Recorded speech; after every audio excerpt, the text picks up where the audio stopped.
প্রিয় দর্শক, আপনারা যারা পাওনাদার আছেন, টাকা পয়সা নিয়ে আর ফেরত দেয় না, মিষ্টি মিষ্টি কথা বলে বা ধোঁকা প্রতারণা দিয়ে টাকা পয়সা নিয়েছে, চাওয়ার বেলায় ঝামেলা তৈরি করে, বা কেউ কেউ ফেরত পাওয়ার আশায় ছেড়ে দিয়েছেন, তাহলে জীবনের শেষ চেষ্টা হিসেবে এই আমলটি করুন। এই আমলটি করার পরে সে যতক্ষণ পর্যন্ত টাকা ফেরত না দিবে, ততক্ষণ পর্যন্ত সে অস্থির হয়ে পড়বে, ছটফট করতে থাকবে। সে তো টাকা পয়সা ফেরত দিবেই, ক্ষমাও চেয়ে নিবে। এটা একটি মুজাররব আমল, পরীক্ষিত আমল। অর্থাৎ উলামায়ে কেরাম, বুজুর্গানি দিন এই আমল করেছেন, ফল পেয়েছেন এবং তা আমাদের জন্য প্রকাশ করে গিয়েছেন। আমাদের সমাজে এমন কিছু কিছু লোক আছে, টাকা পয়সা ধার নেওয়ার বেলায় এমন মিষ্টি মিষ্টি কথা বলে, তখন মনে হয় এর মতো ফেরেশতা আর পৃথিবীতে একটাও নেই, কিন্তু আদায়ের বেলায় তার আসল চেহারা বের হয়ে আসে।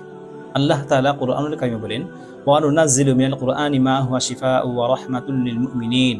আল্লাহ তাআলা কুরআনুল কারীমকে বিশ্বাসীদের জন্য কল্যাণকর হিসেবে নাজিল করেছেন। আপনি যদি ইয়াকিন ও বিশ্বাস নিয়ে এই আমলটি করেন, আল্লাহ তাআলা স্বয়ং সে টাকা আদায়ের জিম্মাদারি নিয়ে নেবেন।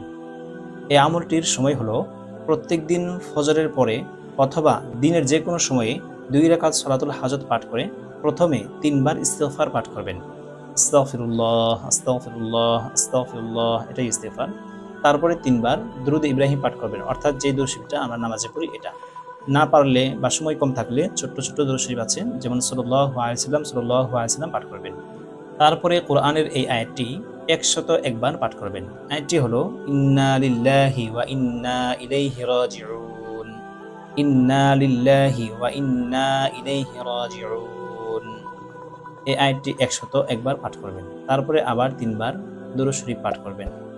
দুরূদ ইব্রাহিম হোক বা ছোট্ট ছোট দুরূদ শরীফ আছে, তারপরে নেবেন। তারপরে 3 বার ইস্তিগফার পাঠ করবেন। তারপরে আল্লাহ তাআলার কাছে দোয়া করবেন, হে আল্লাহ, অমুক ব্যক্তি আমার টাকা নিয়েছে আর ফেরত দিতে চাচ্ছে না, আপনি আদায়ের ব্যবস্থা করে দিন। এভাবে আল্লাহর কাছে অনুনয় বিনয় করে দোয়া করবেন। ইনশাআল্লাহ অতি তাড়াতাড়ি আপনি টাকা ফেরত পেয়ে যাবেন। যারা যারা এই আমলটি করতে চাচ্ছেন কমেন্টে লিখে যাবেন, আমি তাদের জন্য অবশ্যই দোয়া করে দেব। যদি ভিডিওটি ভালো লাগে কমেন্ট, শেয়ার, লাইক, সাবস্ক্রাইব করে পাশে থাকবেন, কারণ আপনার একটা শেয়ার অন্য ভাইদের মুসিবত দূর হওয়ার কারণ হতে পারে, আপনার জন্য সদকায়ে জারিয়া হবে।